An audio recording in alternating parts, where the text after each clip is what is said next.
흰수염의 이명은 세계 최강의 사나이로 흰수염은 대해적 시대가 시작된 이후 세계 최강의 사나이로 불리며 정점에서 군림하였습니다. 흰수염은 적마저 경의를 표하게 만드는 인품과 어떠한 상황에서도 인의를 관철하는 모습을 보이며 흰수염은 해적임에도 세계 최강의 사나이라고 불리며 칭송을 받았습니다. 하지만 흰수염도 결국 해적이었기에 전세계에서 악명을 떨쳤으며 전세계에서 공포의 대상으로 군림하였습니다. 심지어 어떤 마을의 아이들은 줄넘기를 하며 도깨비 안 무서워, 귀신 안 무서워, 하지만 흰수염은 무서워 라는 노래를 부르는 모습을 보였습니다. 흰수염의 본명은 에드워드 뉴게이트이나 이명인 흰수염으로 널리 알려져 있으며 해적단의 이름도 흰수염 해적단입니다. 흰수염은 뉴게이트라는 본명답게 새로운 시대를 여는 장본인이 되었으며 이름값을 잘한 인물로 평가받고 있습니다. 흰수염은 어린 시절부터 보물에는 전혀 관심이 없었고 진정한 가족을 만들고 싶어 했습니다. 그래서 흰수염은 흰수염 해적단을 결성하며 선원들은 아들이라고 불렀으며 선원들은 흰수염을 아버지라고 부르며 타 해적단과는 확실히 차별화된 모습을 보여왔습니다. 흰수염의 트레이드 마크는 하얀 흰수염으로 흰수염은 젊은 시절부터 흰수염이 자라났습니다. 다만 머리카락의 색깔은 노란색으로 흰수염은 전성기 시절 금발머리를 보유했었습니다.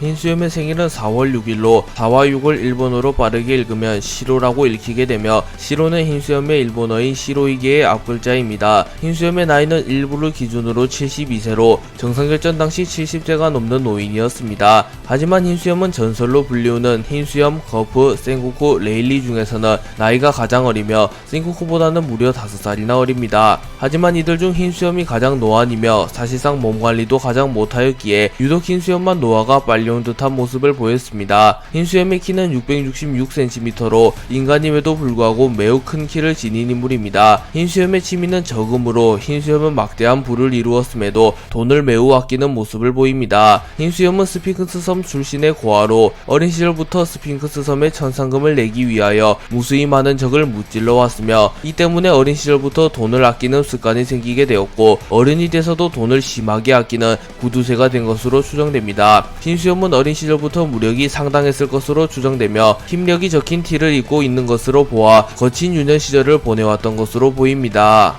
흰수염의 고향인 스핑크스 섬은 흰수염의 노력에도 불구하고 결국 세계 정부의 천상금을 내지 못하였고 해적과 약탈이 넘쳐나는 무법지가 되어버렸고 결국 흰수염은 스핑크스 섬을 빠져나와 해적이 됩니다. 흰수염은 어린 시절부터 심성이 고왔던 인물로 스핑크스 섬의 무법자들을 무찌른 뒤 전리품을 얻게 되면 혼자 독식하는 게 아니라 자신의 동지들에게 전리품과 음식을 나눠주는 모습을 보였습니다. 흰수염의 현상금은 50억 4,600만 베리로 해적 역사상 로저를 제외하면 가장 높은 금액이며 대해적 시대가 시작된 이후 가장 높은 현상금입니다. 흰수염은 타 해적들과 비교하면 비교적 평화를 지향하는 해적이며 약탈을 하지도 않고 사업을 하며 자급자족을 하는데도 불구하고 50억이라는 높은 현상금이 걸리게 된 것을 보면 흰수염의 무력이 얼마나 강한지 알 수 있습니다. 흰수염이 먹은 악마의 열매는 최강의 초인계 악마의 열매라고 불리우는 흔들흔들 열매입니다. 흰수염은 폐양색 패기를 소유한 인물로 전성기 시절에는 폐양색을 휘감아 전투하였던 인물이며 로저와 폐양색 충돌을 선보이며 하늘을 갈라버리는 모습을 연출한 인물입니다. 흰수염은 견문색 패기를 소유한 인물로 로저와의 대결에서 견문색 패기를 선보였습니다. 흰수염은 무장색 패기를 소유한 인물로 정상결전에서 자연계 악마 열매 능력자들의 실체를 잡아내는 모습을 연출하였습니다. 흰수염은 대해적 시대가 시작된 이후 신세계에서 군림하는 4명의 황제, 즉 사왕으로 불렸던 인물입니다. 거프는 루피에게 샹크스의 위치를 설명해주며 너 빨간머리가 어떤 존재인지는 아는 거냐? 그 흰수염에 필적하는 4명의 황제 중 한 명이다 라고 말하며 흰수염이 사왕의 기준점이 되는 인물이며 사왕 중에서도 가장 강하다고 암시하였습니다. 시키는 임펠다운 출소 이후 흰수염을 찾아왔고 이제는 네 시대구나 뉴게이트 라고 말하며 로저가 사라진 세상에서는 흰수염을 막을 자가 없다고 말합니다. 빅맘은 로라가 엘바프의 왕자와 약혼을 하지 않자 분통해하며 네가 만약 결혼만 했더라면 난 빨간머리도 카이도우도 그의 흰수염조차 넘어서고 해적왕이 될 수 있었을 텐데 라고 말하며 간접적으로 흰수염이 사왕 중 최강이라고 말합니다. 에이스는 동료들을 희생시키고 싶지 않았기에 거프에게 자신을 죽여달라고 말했고 거프는 아니 늦었다. 우리는 바다의 제왕을 노하게 한 거다 라고 말하며 흰수염을 바다의 제왕이라고 말합니다. 생고쿠는 마린포드에 나타난 흰수염을 보며 세력으로 웃돌고 있다고 해서 자만하지 마라. 최후를 맞는 건 우리일지도 모른다. 저 사내는 세계를 멸할 힘을 가지고 있다 라고 말하며 흰수염의 전투력을 고평가해 주었습니다. 에이스가 샹크스를 찾아와 세계 최강이라고 불리는 남자를 잡으러 가겠다고 말하자 샹크스는 호 흰수염을 이라고 말하며 현 시점 세계 최강의 사나이는 흰수염이라고 말합니다. 원피스 58권의 부제는 이 시대의 이름은 흰수염이라고 부른다. 로 대해적 시대의 정점은 흰수염이라는 말이 적혀 있습니다. 원피스의 설정집 그린에 의하면 대해적 시대는 로저가 개막하고 흰수염이 엮어낸 시대라는 설정이 존재합니다. 에이스가 찾아낸 스컬에 의하면 당시 단순 1대1로는 카이도우가 최강일 수도 있으나 여전히 흰수염이 세계 최강이라는 정보가 있었고 이 때문에 에이스는 흰수염을 먼저 잡기로 결정하였습니다. 도플라밍고는 흰수염을 보며 그야말로 전설의 괴물 해적왕 로저가 대적 시대를 개막하고 숙적이었던 흰수염은 왕자에 앉지 않고 그 의자 앞에서 군림하였다 라고 말하며 흰수염은 해적왕이 못된 것이 아니라 안된 것이라고 평가합니다. 흰수염은 과거 록스해적단 출신이었던 인물이며 어린 시절 카이도우를 록스에게 추천해주며 카이도우가 록스해적단에 합류하는 데 도움을 주었습니다. 흰수염은 록스해적단으로서 갓벨리 전쟁에 참전하였을 것으로 추정되며 그곳에서 로저, 거프, 갈링 중 한 명과 대결했을 가능성이 높습니다. 하지만 빅맘과 카이도우가 갓벨리 전투에 사실상 참전하지 않았던 점을 고려하면 흰수염 역시 갓벨리 전투에 참전하지 않았을 가능성이 높습니다. 흰수염이 죽기 직전 과거 자신이 몸담았던 해적단을 회상하는데 이 해적단이 록스해적단이라는 설이 존재합니다. 갓벨리 사건 이후 록스해적단이 와해되었고 흰수염은 곧바로 흰수염 해적단을 결성하였습니다. 흰수염은 록스해적단에 합류하기 이전부터 이름을 숨긴 채 스핑크스 섬에 보물과 물자를 보내주었으며 흰수염 해적단을 창설한 이후에는 아예 스핑크스 섬을 자신의 구역으로 선포하며 해적과 정부로부터 보호해주는 모습을 보였습니다. 흰수염과 로저는 세기의 라이벌이라고 불렸으며 로저와 흰수염은 수차례 충돌하였으나 승부를 결정짓지 못하였습니다. 흰수염은 흰수염 해적단을 결성한 이후 화이티베이, 마르코, 조즈, 비스타 등을 자신의 선원으로 영입하였고 이들은 모두 흰수염을 아버지라고 부르며 30년 이상이나 흰수염의 곁을 지켰습니다. 흰수염의 첫 번째 동료가 마르코라고 오해하는 독자들이 존재하는데 30년 전을 기준으로 마르코는 흰수염 해적단의 견습이었으며 화이티베이가 마르코의 고참처럼 묘사되었기에 마르코는 흰수염의 첫 번째 동료는 아니라고 볼 수 있습니다. 하지만 흰수염의 오른팔은 마르코가 맞으며 흰수염은 마르코를 가장 신뢰하며 아끼는 모습을 보였습니다. 과거 흰수염 해적단은 급류에 휩쓸려 와노쿠니의 쿠리에 도달하게 되었고 배가 고장나게 되며 배를 수리하는 동안 와노쿠니에 머무르기로 결정합니다.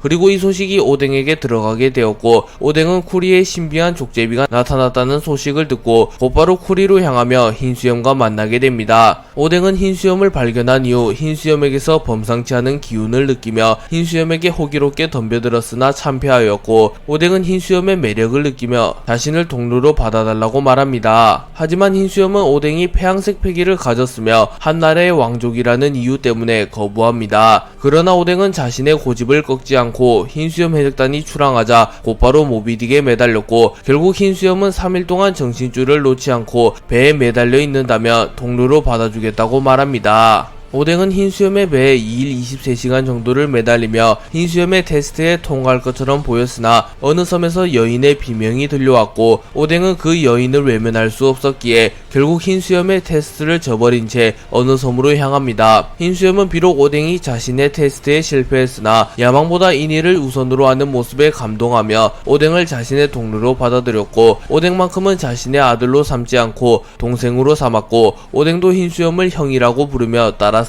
또한 오뎅을 따라온 네코마무시, 이누아라시, 이조 토키도 자신의 배에 태워줍니다. 흰수염 해적단은 어느 섬에서 로저 해적단과 만나게 되었고 로저와 흰수염은 가벼운 충돌을 선보입니다. 그리고 로저와 흰수염의 폐양색 패기가 충돌하며 하늘이 갈라졌으며 오뎅은 이를 보며 큰 충격을 먹는 모습을 보였습니다. 그리고 로저와 흰수염은 동시에 가진 것 다 놔두고 떠나라 라고 말하며 선전포고를 하였고 흰수염 해적단과 로저 해적단의 대결이 시작됩니다. 흰수염과 로저는 어느 섬에서 3일을 내리 싸웠으나 결국 승부를 내지 못하였고 4일째가 되는 날 흰수염과 로저는 술파티를 벌이며 흰수염 해적단과 로저 해적단의 대결은 막을 내립니다. 로저가 흰수염에게 자신은 전대미문의 세계 일주를 하며 세계 최강의 해적단으로 불리고 싶다고 말하자 흰수염은 애도 아니고 말이야 라고 말하며 세계 일주와 명성에는 관심 없는 모습을 보입니다. 로저는 우연히 오뎅이 고대문자를 해독할 수 있다는 사실을 알게 되었고 흰수염에게 오뎅을 1년만 내어달라고 부탁을 합니다. 하지만 흰수염은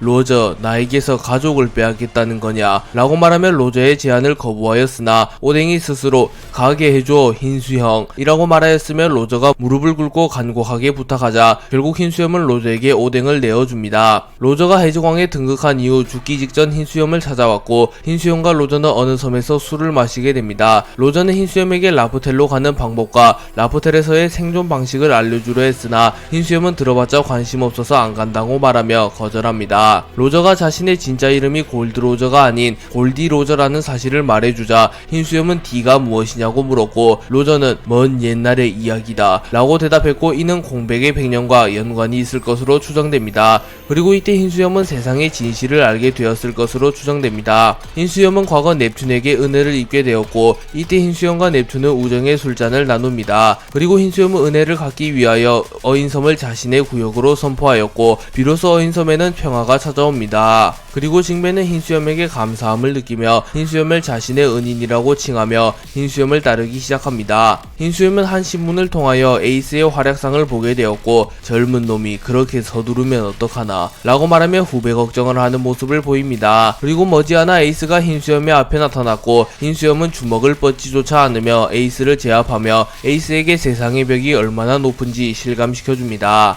그리고 흰수염은 더 날뛰고 싶다면 내 이름을 얻고 날뛰어봐라 내 아들이 되라 라고 말하며 에이스에게 영입 제안을 하였고 에이스를 사실상 납치해버립니다. 에이스는 흰수염의 배에 승선한 이후 무려 100번이나 흰수염에게 덤벼들었으나 흰수염은 이를 손쉽게 제지하였고 결국 에이스는 마르코의 조언을 들은 이후 공식적으로 흰수염 해적단에 합류하게 됩니다. 에이스는 흰수염의 자식이 된 이후 난 사실 당신의 적 로저의 자식이요 라는 말을 하였고 흰수염은 그게 뭐 어쨌다는 거냐 누구한테서 태어났던 모두 바다의 자식이다 라고 말하였고 에이스는 감동을 받으며 흰수염을 왕으로 만들겠다는 생각을 가지게 됩니다. 티치가 사치를 살해한 뒤 도주하는 선내 살인사건이 일어나게 되었고 에이스는 곧바로 티치를 응징하려 합니다. 하지만 흰수염은 예감이 좋지 않다고 말하며 이 사건은 예외를 치부하며 에이스에게 티치를 쫓지 말라고 말하나 에이스는 이를 거부하며 홀로 티치를 추적합니다. 샹크스는 흰수염과 조촉하기 위하여 록스타를 보내어 자신의 전언을 전하려 하였으나 흰수염은 록스타를 무시하며 할 말이 있거든 직접 오라고 말했고 샹크스와 흰수염은 대면하게 되었습니다.